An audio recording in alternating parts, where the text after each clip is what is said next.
Pues mira, antes de todo, decir que no considero que el calzado tradicional por ser tradicional sea malo, porque, por ejemplo, hay calzados tradicionales que sí cumplen con los requisitos que debería tener un calzado para que el pie esté dentro de forma saludable, ¿no? Por ejemplo, una sandalia simple, que deja espacio a los dedos, sujeta al talón, plana, con la suela flexible.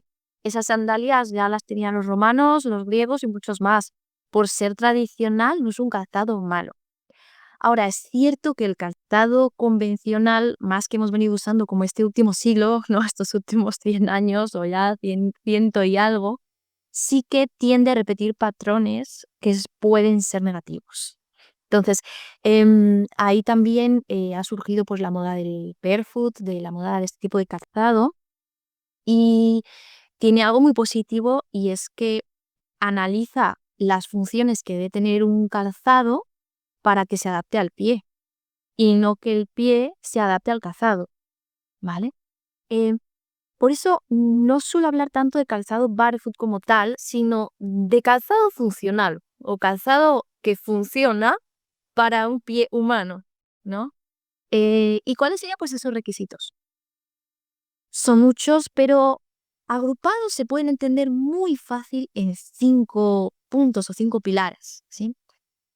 Como de menos a más, em, lo primero, y yo creo que ya todos los que estamos aquí en este podcast que nos gusta el tema del pie, ya lo tenemos que saber, que tenga una puntera ancha, ¿vale? Esto es fundamental porque si estos son los dedos de mi pie y yo los obligo a estar 16 horas al día así apiñados, luego voy a tener problemas como juanetes, como fascitis y otros problemas derivados de ese apiñamiento, ¿vale? Entonces es importante que la puntera nos permita expandir los dedos de los pies, ¿vale? Es algo basiquísimo, ¿no? Es como si fuéramos todo el día con los dos así, pegaditos. Pues claro, al final cuando intentamos abrirlo no podemos porque hemos perdido esa posibilidad, ¿vale? Entonces es lo primero, que tenga una puntera ancha.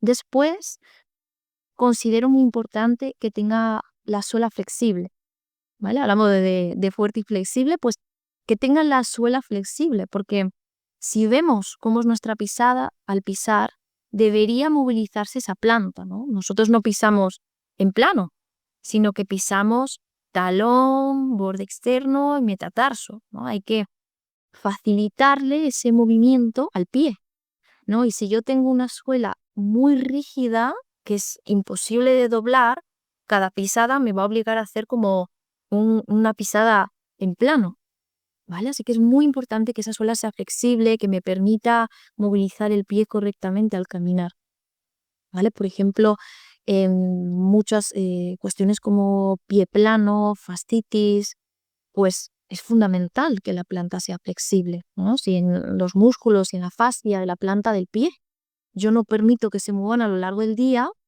es normal que en algún momento de mi vida se quejen. Vale. Bueno, entonces, por ahí tenemos. ¿Qué más? Bueno, fundamental que el calzado sea plano o lo más plano posible, ¿no? Ya hemos hablado de los tacones, de las plataformas y de todo tipo de elevaciones que no necesariamente está asociado a mujeres. También muchísimo calzado, por ejemplo, más masculino, es un calzado que, por ejemplo, si vemos el deportivo, que tienen unas cámaras de aire, incluso hay suelas con bolas, haciendo formas, ¿no? Entonces, es importante que los músculos de nuestra planta del pie estén todo lo en contacto que puedan con el suelo, ¿vale? Porque en cada pisada deben de poder sentir el contacto para activarse correctamente, para hacer un empuje adecuado y que esa fuerza se transmita por medio de los músculos hacia mis piernas y mi columna vertebral, ¿no? Muchos problemas de columna están asociados a los pies, porque si la musculatura de mi pie no responde, la musculatura de mi espalda tampoco. Entonces es fundamental que el calzado sea cuanto más plano mejor, ¿vale? Sobre esto voy a hacer un pequeño inciso porque muchísimas personas en redes me comentan, no, pero yo encuentro alivio cuando llevo un poquito de tacón, un poquito de elevación, si no me duele muchísimo. Aquí yo suelo tener una doble como perspectiva, ¿vale? Es cierto que depende un poco de la anatomía de la persona. Por ejemplo, yo me he encontrado casos de personas que tienen el talón de Aquiles corto o acortado por numerosas razones. Entonces, si mi talón de Aquiles no se elonga lo completo para poder hacer una pisada, digamos, funcional, voy a sentirme limitada, ¿no? Voy a sentir esa pisada limitada. En ese caso, puede que una ligera elevación, y habría que ver esa situación individual, pueda no ser perjudicial. Ahora, en el 99,9% de los casos, siempre mejor sin elevación, ¿no? Porque cuando yo me he acostumbrado a usar una elevación y ya no encuentro incomodidad, claro que si me voy a poner a andar de repente en plano, voy a sentir algo incómodo. De repente, mm, esa muleta que yo usaba para caminar, que era una pequeña elevación, ahora no la tengo. Pues ahora me siento molesto, ¿no? Entonces, ¿qué tendré que cambiar? Pues probablemente muchas cosas. Las personas que caminan con una pequeña elevación en el talón, por esa pequeña desalineación del eje postural, tienden a tener el peso adelantado hacia el metatarso. Entonces, esas personas, antes de, digamos, enfadarse y decir, pero ¿por qué me duele todo cuando camino en plano? Es volver a pasar el eje corporal hacia atrás, hacia los talones. Y eso requiere un entrenamiento adaptado, claro. Todo está conectado y, por ejemplo, las personas que tienen pie plano o que tienen, por ejemplo, el arco plantar eh, que no funciona correctamente, tienden a tener problemas de rodilla.